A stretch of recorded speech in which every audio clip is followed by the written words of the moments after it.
De plus en plus les épaules, donc de plus en plus naturellement. Montez les épaules vers les oreilles, bras tendus. Levez la jambe droite vers le ciel. Et pliez ensuite le genou droit, mais sans collapser. On n'essaye pas d'ouvrir le genou droit, on essaye d'ouvrir la hanche gauche. Which is different. Donc, on peut faire 2 ou 3 pivots. On cherche vraiment la fluidité dans la hanche gauche. Et la droite, elle fait presque rien. Hein. Par contre, je ne lâche pas mes épaules. Et je regarde entre les mains, pose le pied droit tout près de la main droite. Yes, guerrier numéro 1, 45 degrés le pied gauche. Je déroule la colonne et je prends le temps, lève les 2 bras vers le ciel. Yes, essaye de sentir là aussi une belle extension de hanche, pas de rotation du genou. Donc le bassin de biais. Ouais. On sent nos jambes là. Plie le genou droit. Essaye vraiment de connecter dans tes jambes. Yes, les bras sont vers le ciel.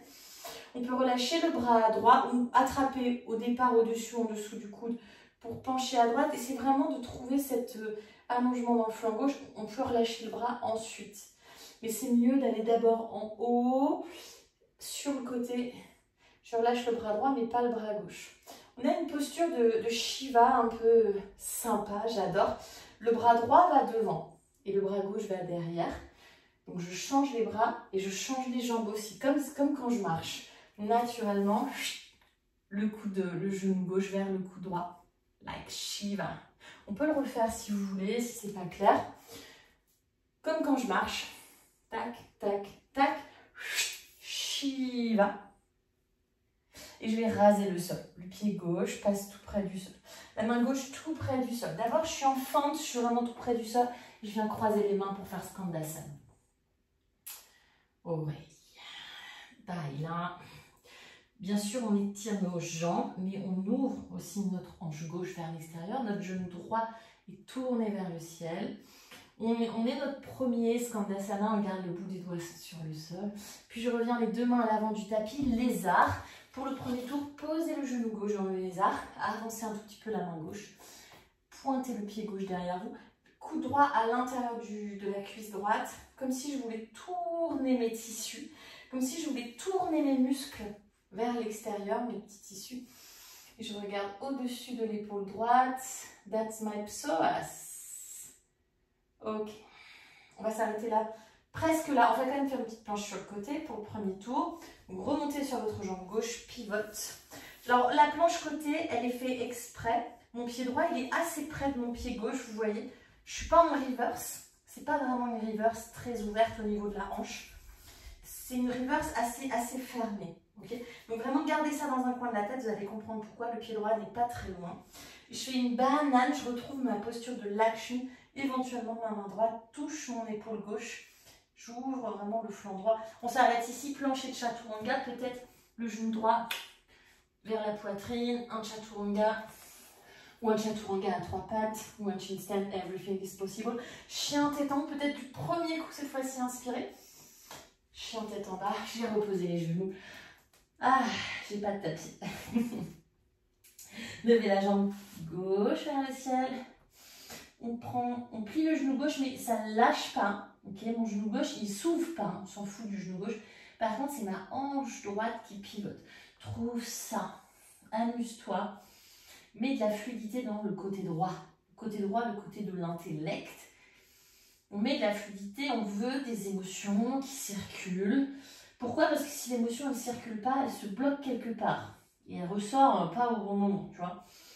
Genre rarement au bon moment. Le genou vers la poitrine, le pied gauche tout près de la main gauche. Guerrier numéro 1, pied droit 45 degrés. On peut faire un grand guerrier 1. Hein. On est dans les jambes. Même si on a des transitions ensuite, c'est pas grave. On prend grand. On prend grand. Attrape au-dessus ou en dessous du coude droit. Rentre les côtes. Penche à gauche. Tout le côté droit s'allonge. On peut relâcher le bras gauche ensuite. Ok, Shiva. Le bras droit devant. Du coup, je change de bras, le bras gauche devant. Donc là, si je marchais, je serais comme ça. Donc je change. Levez le bras gauche. Ramenez le genou droit vers le coude gauche. On peut faire un petit truc stylé avec les mains. Yes! Tout près du sol mais sans toucher. La main droite touche le sol. Je reste pas longtemps, je croise main gauche, main droite, clac, clac, clac pour faire Skandasana. On reste un petit peu.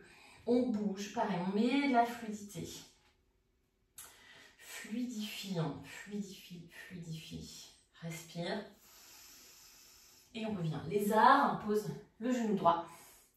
La main droite un petit peu plus loin devant, rotation externe de l'épaule droite.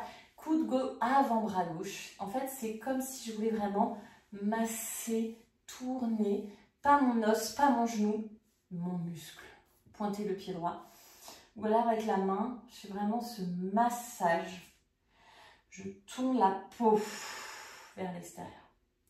Regard au-dessus de l'épaule gauche. On sait où on regarde, on sait où on va. Ok, ma planche côté, n'hésitez pas à ravancer un petit peu la main droite. Donc je répète, c'est peut-être plus visible de ce côté-là. Je suis assez courte, pied gauche, il n'est pas loin devant.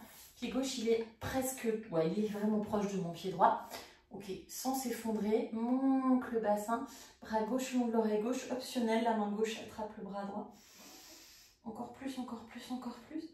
Et plancher de chaturanga, peut-être un petit genou poitrine pour mettre un peu de fire, fire.